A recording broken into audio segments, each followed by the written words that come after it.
Wir haben Spanien erreicht. Wie wir hierher gefahren sind, welche Plätze wir genutzt haben, das möchte ich in diesem Video zeigen. Und ich beantworte auch wieder einige Fragen, die ihr mir in der letzten Zeit gestellt habt. Herzlich willkommen zu diesem Video.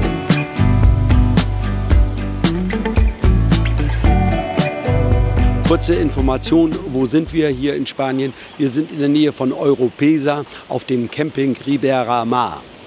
Diesen Campingplatz habe ich schon vor einiger Zeit mal vorgestellt. Ich verlinke euch den hier, damit ihr sehen könnt, wie es hier so aussieht.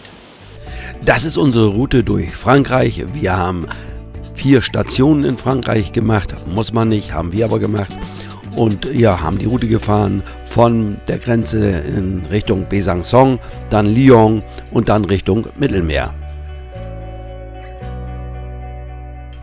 Bevor wir Deutschland verlassen, haben wir noch eingekauft, getankt, denn der Diesel ist in Frankreich etwas teurer als in Deutschland. Wichtiger Punkt, die Angel Mord Schilder müssen angebracht, Aufkleber müssen angebracht werden. Ich habe Schilder, die man wieder abnehmen kann, also die sind aufgeklebt und können wieder abgezogen und wiederverwendet werden. Wenn alles erledigt ist, geht die Fahrt wieder auf die Autobahn, und zwar auf die A5 Richtung Basel. Wir wollen die Grenze bei Mulhausen dann überqueren nach Frankreich hin. Jetzt hatten wir in den Verkehrsnachrichten gehört, dass es dort zu Staus kommt, da dort Bauarbeiten an einer Brücke stattfinden. Und somit haben wir uns überlegt, ob wir nicht etwas anders fahren.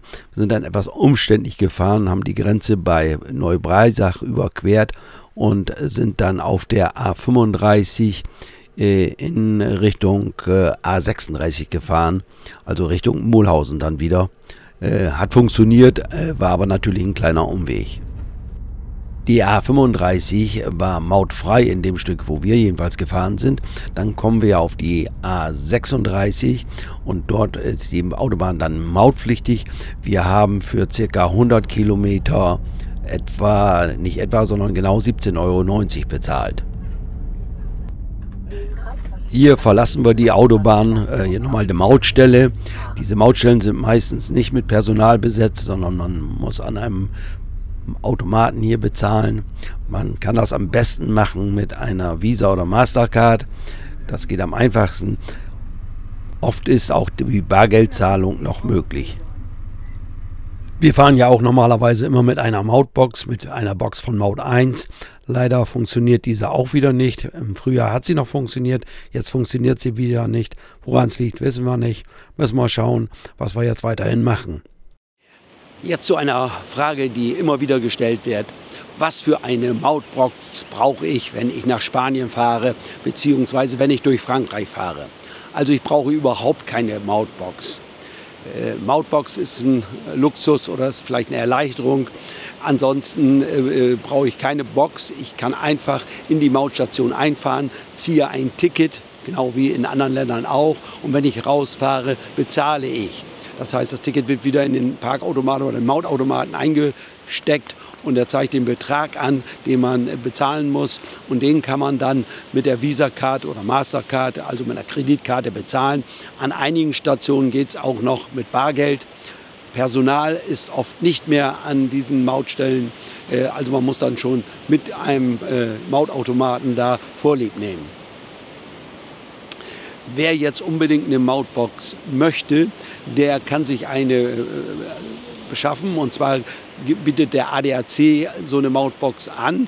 Der bietet, glaube ich, sogar 2 verschiedene an. Eine, die ist so schon fast im Profibereich, beziehungsweise die Lkw-Unternehmen auch nutzen.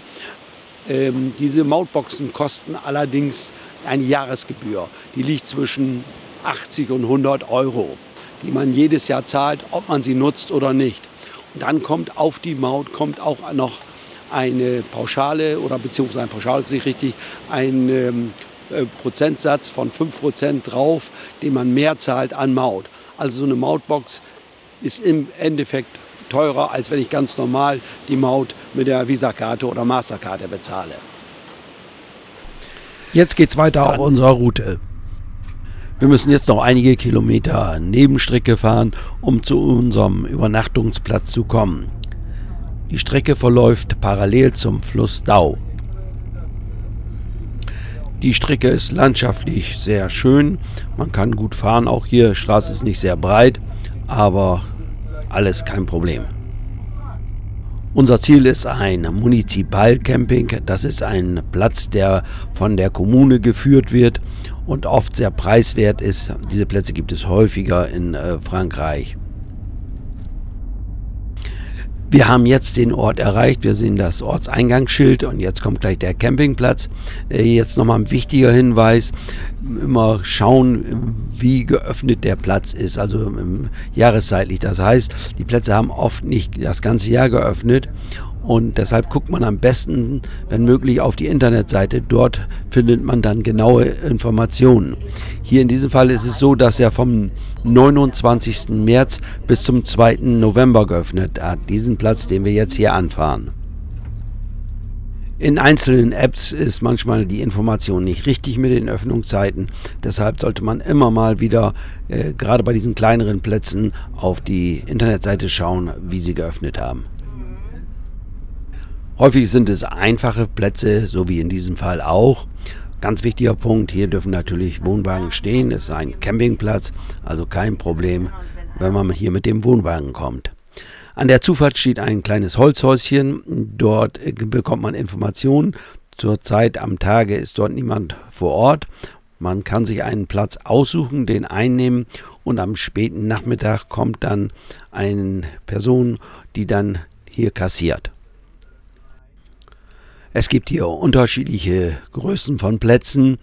Man muss ein bisschen schauen, wenn man mit einem größeren Mobil kommt. Ich würde sagen, maximal 10 Meter geht hier. Mit Anhänger muss man schauen. Eventuell muss man dann abkoppeln. Aber nicht überall kann man hinfahren aufgrund der Bäume, die dann irgendwie zu niedrig sind, sodass man sich dort dann vielleicht was kaputt fährt. Von Neuried bis hierhin zum Campingplatz waren ca. 190 Kilometer. Wir haben uns dann hier auf der linken Seite hingestellt. Dort war dann ausreichend Platz für uns und es ist parzelliert, man erkennt das an den Pfählen, aber ist auch nicht groß entscheidend, denn der Platz ist ja nicht hier voll belegt. Aber wir konnten gut auf diese Parzelle rauffahren. Der Platz liegt an einem kleinen Fluss. Wenn man ein bisschen spazieren gehen will, ist das hier gut möglich. Dann gibt es hier eine End- und Versorgung, die sehen wir hier. Und es gibt auch ein Sanitärgebäude. Das war allerdings nicht so toll. Wir haben dort auch nichts genutzt. Am frühen Abend kam eine Frau, die hat dann die Platzgebühr kassiert. Bezahlt haben wir inklusive Strom 13,50 € für die Nacht.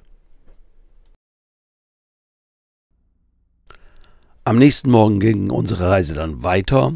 Wir haben den Platz hier verlassen. Vielleicht als kurzes Fazit. Wer jetzt keinen großen Wert auf eine super Sanitäranlage legt und einen reinen Übernachtungsplatz sucht, der kann hier gut diesen Platz nutzen. Er ist für meine Verhältnisse auch preiswert mit 13,50 € und relativ gut anzufahren, also auch für Wohnwagenfahrer. Aber Achtung, der Platz hat von November bis März geschlossen. Daran muss man denken, wenn man hier hinfahren möchte. Zur Umgebung und auch zum Ort können wir nichts sagen oder wenig. Wir sind nur durchgefahren. Bei dem kurzen Aufenthalt haben wir nicht irgendwie die Zeit genutzt, noch dort in die Stadt zu gehen oder in den Ort zu gehen. Ich sehe gerade hier auf der rechten Seite eine Tankstelle. Die Preise, Dieselpreise liegen hier an den Nebenstrecken so bei 1,60 € im Durchschnitt. Manchmal findet man auch 1,55 €. Auf der Autobahn sieht es anders aus. Da geht es ab 1,80 € los, hoch bis 1,90 € und fast bis 2 € pro Liter Diesel. Wenn man solche Nebenstrecken wie hier fährt, dann muss man häufiger durch kleine Orte, so wie auch in diesem Fall, sind die Straßen dort nicht unbedingt sehr breit und man kommt durch, kein Problem, aber man sollte es nur wissen, dass sowas natürlich auch immer etwas Zeit kostet. Wer bisher wenig hier gereist ist, der kann natürlich gut solche Nebenstrecken fahren, um auch ein bisschen was von Land und Leute zu sehen. Und natürlich teilweise ist es auch eine schöne Landschaft und macht auch ein bisschen Spaß hier durchzufahren. Wir fahren jetzt schon mehr als 30 Jahre nach Spanien und damit auch immer durch Frankreich durch. Wir sind nicht nur immer durchgefahren, wir haben auch Stationen gemacht. Wir haben einiges uns angesehen in Frankreich. Allerdings findet man das weniger bei meinen YouTube-Videos, da das alles vor meiner Zeit bei YouTube war. Dann, das Thema ist auch immer wieder angesprochen oder mir geschrieben worden, von wegen Sicherheit, speziell in Frankreich. Man muss so ein bisschen gucken, übernachtet auf keinen Fall auf einem Autobahnrastplatz oder überhaupt auf irgendwelchen Parkplätzen. Geht nach Möglichkeit auf Stell- oder Campingplätze. Dort ist mir nicht bekannt, dass dort irgendwas wegen Einbruch passiert. Auf den Autobahnraststätten passiert jedes Jahr was. Ich lerne immer wieder Leute kennen, die dort übernachtet haben und dann ausgeraubt worden sind. Das ist zwar nicht an der Tagesordnung, das passiert auch nicht jeden Tag, aber es passierte nun wieder. Deshalb ist ein ganz wichtiger Punkt, nicht auf Raststätten übernachten, sondern auf Stell- oder Campingplätze gehen. Ihr findet welche an der Route auf meiner Stellplatzkarte. Unser nächstes Etappenziel liegt in der Höhe von Bourg-en-Bresse, in einem kleinen Ort. Den Namen kann ich nicht aussprechen, werde ich einblenden. Dort gibt es einen einfachen Stellplatz und den wollen wir nutzen. Wir fahren komplett mautfrei, also alles so Nebenstrecke. Etwa 230 Kilometer ist die Strecke lang und wir haben etwa 4 Stunden dafür gebraucht. Die Umfahrung Besançon hat uns so ein bisschen Zeit gekostet. Dort ist starker Verkehr, viele Ampeln und auch Kreisverkehre und das kostet natürlich Zeit. Etwa 14 Uhr erreichen wir unser Ziel. Dieser Stellplatz ist nicht weit entfernt von dem Vogelpark, wo wir schon häufiger gestanden haben auf unseren Reisen Richtung Spanien oder auch auf der Rückreise. Aber den wollten wir nicht immer wieder nutzen. Wir wollten auch mal einen anderen Platz zeigen und deshalb fahren wir jetzt diesen Stellplatz hier an. Der Stellplatz, das wussten wir vorher, liegt neben einem Fußballplatz. Da war am Abend auch ein kleines Training, aber alles in Ordnung, kein Problem, keine große Lautstärke. Und das war dann auch am späteren Nachmittag dann auch Schluss dort, beziehungsweise da war Ruhe. Hier auf der linken Seite kommen gleich die Stellplätze. Wenn ich das richtig in Erinnerung habe, sind es 5 Plätze. Die sind auf Schotter. Daneben ist jeweils eine kleine Grünfläche. Die Stellplätze sind etwa 8 bis 9 Meter in der Länge. Allerdings ist dahinter ja eine Rasenfläche, so dass man also seinen Überhang darüber fahren kann, dass vielleicht auch Fahrzeuge bis zu einer Länge von 10 Metern hier stehen könnten. Das ist ein Pluspunkt gegenüber dem Stellplatz am Vogelpark.